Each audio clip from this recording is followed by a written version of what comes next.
Merci, Monsieur le Président, mes chers collègues. Ce rapport que vous nous présentez, il est très riche en chiffres et en données diverses.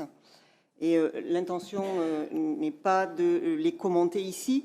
Moi, je voudrais simplement m'arrêter sur un sujet important que ce rapport met en lumière. Et je parle de la problématique des fuites d'eau sur le réseau et notamment de leur augmentation. Alors, on sait effectivement que les conditions climatiques de l'été 2022, qui jumelaient, je dirais, à la fois des fortes températures très tôt dans l'année, dès le mois de mai, cumulées avec une pluviométrie, je dirais, plutôt déficitaire, ces deux facteurs cumulés ont favorisé l'augmentation significative de nombre de fuites d'eau. C'est factuel, et on sait que ces fuites d'eau, c'est quand même plus de 18,5% de fuites réparées sur la période, ce qui est énorme. Alors, certes, on présente sur l'année 2022. Or, on sait, et vous savez, que ces chiffres ne sont pas seulement conjoncturels. Désormais, il faudra s'y faire. Ils ne font que traduire ce qui nous attend désormais de manière récurrente, c'est l'évolution de notre climat. On en parle assez et vous le savez très bien.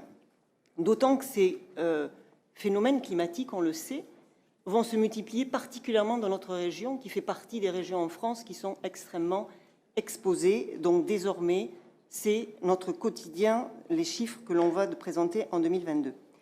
Donc en fait, face à des événements climatiques comme cela, il est urgent d'agir.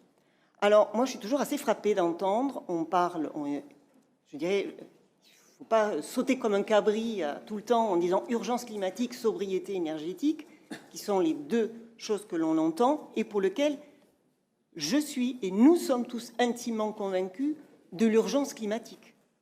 Je crois que plus personne n'est en dehors de ça. Donc quand on parle d'urgence, ça veut dire qu'il faut avoir aussi une urgence à agir.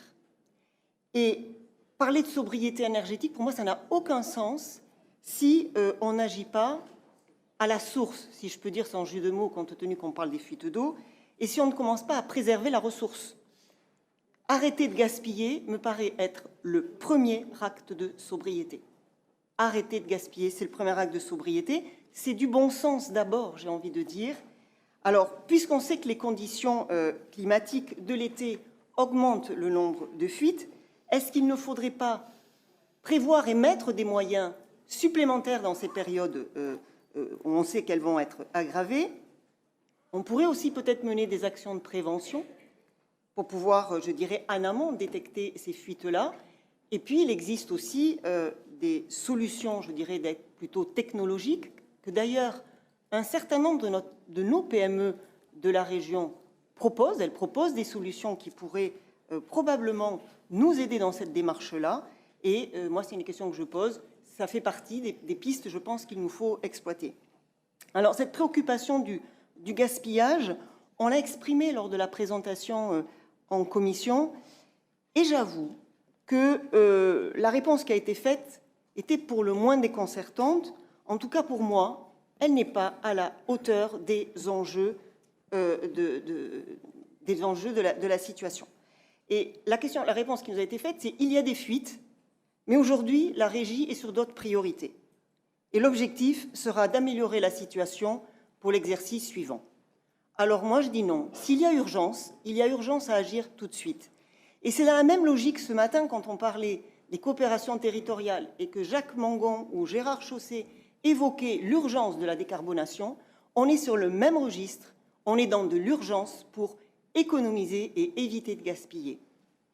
Donc, on ne peut plus, en fait, se contenter d'avoir des déclarations d'intention. Ce qu'on demande aujourd'hui, c'est d'avoir un vrai plan d'action à court terme, à moyen terme, pour permettre d'améliorer la performance qui soit supérieure aux 85% auxquels nous plafonnons aujourd'hui.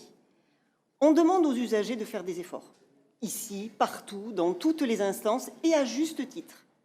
Et les mois que nous avons passés en matière d'urgence énergétique ont amené les Français, les métropolitains et les Bordelais à faire des efforts. c'est bien, mais je pense qu'il nous faut nous montrer l'exemple aussi. Et il en va, je dirais, de notre responsabilité et de notre crédibilité face à nos concitoyens qui font leur part d'effort. Je vous remercie.